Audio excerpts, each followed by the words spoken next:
Welcome to JD के maths. मैं जीतन। आज की क्लास में कक्षा 10वीं क्लास का चैप्टर 4 का नाम है द्विघात समीकरण। तो द्विघात समीकरण में दो क्रमागत धनात्मक पूर्णांकों का गुणनफल 306 है। तो हमें पूर्णांकों को याद करना है, तो हमें संख्या निकालनी है। पहली संख्या और दूसरी संख्या क्या निकलती है। तो हमने देखा दो धनात्मक संख्याएं, और दो धनात्मक संख्याएं पर दोनों क्रम से है, तो दोनों क्रम से भी है और दोनों धनात्मक संख्याएं भी है, और जिनका गुणनफल निकलता है, जिनका गुणा करने पर निकलेगा 306। इनका अगर गुणा करवा देंगे तो 306 निकलेगा। तो ये ऐसी संख्या निकालना। सबसे पहले तो मानेंगे, पता नहीं है तो अपन ने माना पहली पूर्णांक है x, माना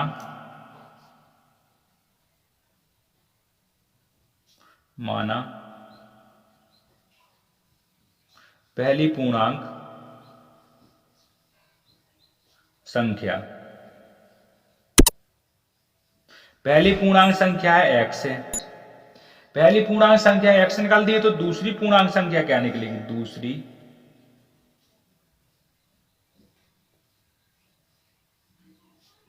दूसरी पूर्णांक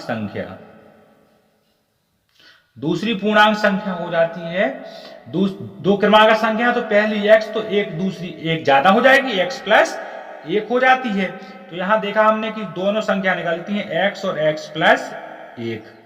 ये निकल आता है अपना गुणनफल निकला अपना जे, तो इसका करा दिया गुणन, तो x स्क्वायर प्लस x, और यहाँ गुणनफल पूरी संख्या में गुणनफल है इसका 306। तो हमने 306 ज्यों का त्यों लिख दिया।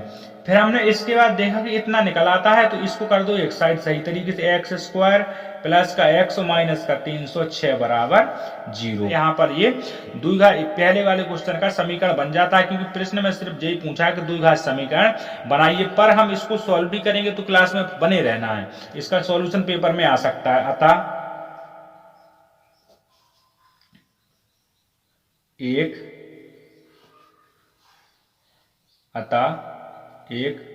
अतः दो क्रमागत धनात्मक पूर्णांकों का द्विघात समीकरण। तो आपने द्विघात समीकरण देखा, यहां से निकला x स्क्वायर प्लस x और माइनस के 306 बराबर 0। यहां से इस प्रकार का कुछ द्विघात समीकरण निकल के आता है। जब हमने द्विघात समीकरण को निकाल लिया, तो इसको अपन ज्ञात भी करेंगे। तो हमने जो पहली वाली क्लास ली, वहां पर हमने द्विघात समीकरण को ज्ञात करने की कुछ निम्नलिखित विधियां बताई हैं। जहां हमने विधि पहली बताई है गुणनखंड, और दूसरी बताई है पूर्णांक, और तीसरी बताई है सीधाचार। तो पहली वाली विधि का प्रयोग करेंगे यहाँ पर। तो हमने यहां से लगा दिया इसे गुणनखंड विधि से, गुणनखंड विधि हमने यहां गुणनखंड विधि लगा दी, तो x स्क्वायर प्लस x और माइनस के 306 बराबर 0। आपको एक बात तो पता होगा कि जब हमने बहुपद वाला चैप्टर पढ़ा था पार्ट 2, तो वहां जब हमने गुणनखंड विधि से इसे सॉल्व करते थे, तो हम पहले वाले पद का और दूसरे वाले पद का करा देते थे गुणा। तो पहला वाला पद x स्क्वायर है और दूसरा वाला पद है माइनस के 306। तो यहां से निकलते हैं माइनस के 306 स्क्वायर।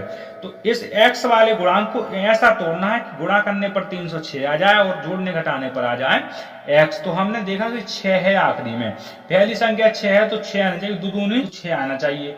4 चौको भी 16 होता है, तो उसमें भी आखिरी में 6 आता है। तो 8 सत्य होता है 56, तो 6 इसमें आता है, तो हम लेते हैं 17।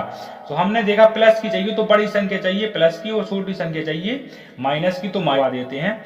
तो बच जाता है एक x square plus 18x minus के 17x और 306 बराबर 0। यहां तक समझ में आ रहा। तो पहले पद को दूसरे पद से लेना है कॉमन, ये भी हमने बताया है। तो पहले वाले पद को अगर लिखो तो x गुणे x लिखेंगे, यहां से निकल जाए। दूसरा वाला पद है 18x, तो 18x को x और गुणे 18, यहां से x निकल आता है x बाहर। तो जब x को बाहर निकाला तो भीतर बचता है यहां से x और यहां से 18 यहाँ तक हो गया। यहाँ माइनस का चिन्ह लगाया तो माइनस का लगा दिया और 17 का 17 लिख दिया, क्योंकि भीतर यहाँ चाहिए x, तो यहाँ 17x और माइनस के का चिन्ह लगा था तो यहाँ भी प्लस का चिन्ह लगेगा।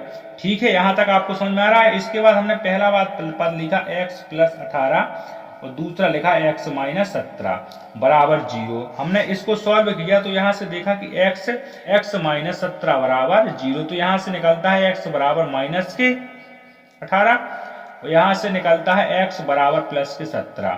तो यहाँ से दो मान निकलते हैं 18 और 17। हमने देखा कि पहली संख्या आपने मानी थी x और दूसरी संख्या मानी थी x प्लस 1, तो हमने लिख दिया अतः पहली संख्या x मानी तो x का मान पूरा पूरा क्या है 17, तो पहली संख्या 17 है और दूसरी संख्या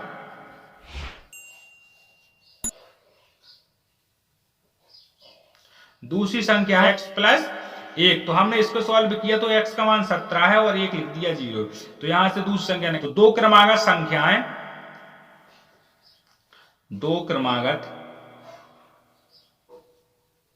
धनात्मक पूर्णांक धनात्मक पूर्णांक, पहला ने निकल आता है अपना 17 और दूसरा निकल आता है 18। ये हो जाता है यहाँ पूरा सवाल सॉल्व है।